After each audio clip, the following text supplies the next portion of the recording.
Sahabat setia Go Word yang dikasih Tuhan, Shalom. Hari ini adalah Selasa 8 Oktober 2024. Angle baru. Kita akan bersama-sama merenungkan firman Tuhan yang diambil dari Injil Lukas 10 ayat 38 sampai dengan 42. Mari kita siapkan hati kita. Haleluya, haleluya, haleluya. Berbahagialah yang mendengar sabda Tuhan dan melaksanakannya. Haleluya, haleluya, haleluya. Tuhan bersamamu dan bersama rohmu. Inilah Injil suci menurut Lukas, dimuliakanlah Tuhan. Dalam perjalanan ke Yerusalem, Yesus dan murid-muridnya tiba di sebuah kampung. Seorang wanita bernama Marta menerima dia di rumahnya. Wanita itu mempunyai seorang saudara yang bernama Maria. Maria itu duduk di dekat kaki Tuhan dan terus mendengarkan sabdanya. Tetapi Marta sangat sibuk melayani. Ia mendekati Yesus dan berkata, "Tuhan, tidakkah Tuhan peduli bahwa saudariku membiarkan daku melayani seorang diri? Suruhlah dia membantu aku." Tetapi Yesus menjawabnya, "Marta, Marta, engkau khawatir dan menyusahkan diri dengan banyak perkara. Padahal hanya satu saja yang perlu. Maria telah memilih bagian yang terbaik, yang tidak akan diambil daripadanya." Demikianlah sabda Tuhan. Terpujilah Kristus. Sahabat setia Go Word yang dikasih Tuhan, Shalom. Ada umat yang mengatakan hal ini kepada saya. Romo setiap hari bikin Go Word ya? Emang gak sibuk?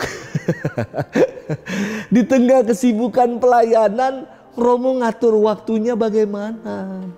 Sambil guyon saya katakan kepada umat itu, kadang saya juga jadi worry kalau Go Word belum diupload. Tetapi kuncinya saya kira setia. Kalau setia ada aja jalannya. Kalau setia bisa aja pokoknya. Sahabat setia Go Word yang dikasih Tuhan, dalam firman hari ini Yesus mengungkapkan makna yang dalam antara ora dan labora, antara berdoa dan berkarya.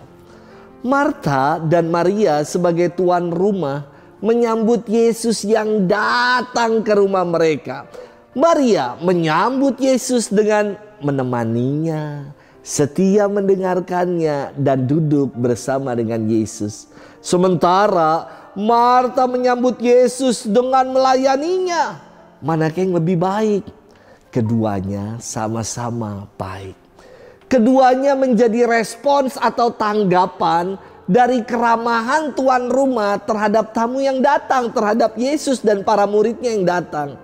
Namun menjadi tidak baik ketika keduanya ini dipertentangkan, alias menganggap sikap yang satu lebih baik ketimbang yang lain.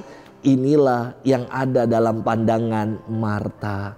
Ia merasa sikapnya yang menyambut Tuhan dengan labora, dengan berkarya adalah yang paling baik, karena dirinya lah yang paling nampak dengan sibuk melayani Tuhan dan para muridnya.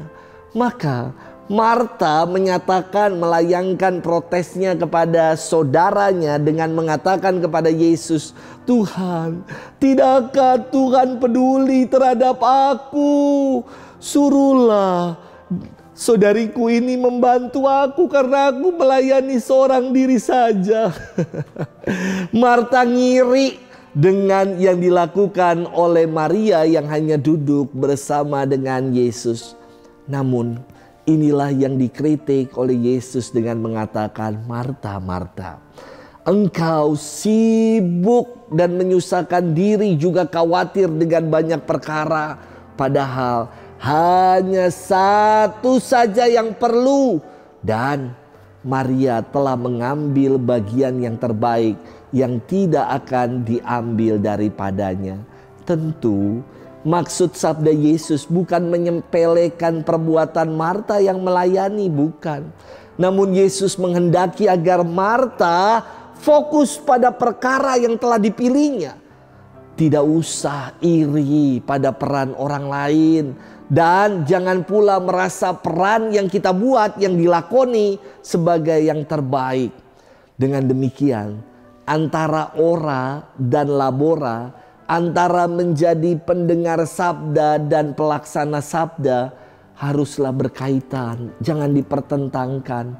Karena firman yang kita dengar seharusnya menggerakkan kita untuk menjadi pelaksana-pelaksana firman di tengah kehidupan. Sahabat setia Gowor yang dikasih Tuhan, acap kali kita nih merasa paling berjasa, paling capek, yang paling menonjol, yang paling bersinar karena karya ataupun pelayanan-pelayanan yang kita buat. Yesus mengajak kita untuk fokus pada karya atau pelayanan, bukan untuk mencari puja dan puji, bukan untuk cari sensasi. Namun apapun yang kita buat adalah menjadi ungkapan syukur kita atas segala rahmat dan berkat yang telah Tuhan karuniakan bagi kita. Semoga kita senantiasa memadukan antara ora, doa, dan labora dan karya. Mendengarkan sabda, juga setia bertekun untuk melaksanakannya di tengah kehidupan. Semoga itu yang mau kita perjuangkan. Selamat bermenung dan Tuhan memberkati kita selalu. Dalam nama Bapa dan Putra dan Roh Kudus. Amin.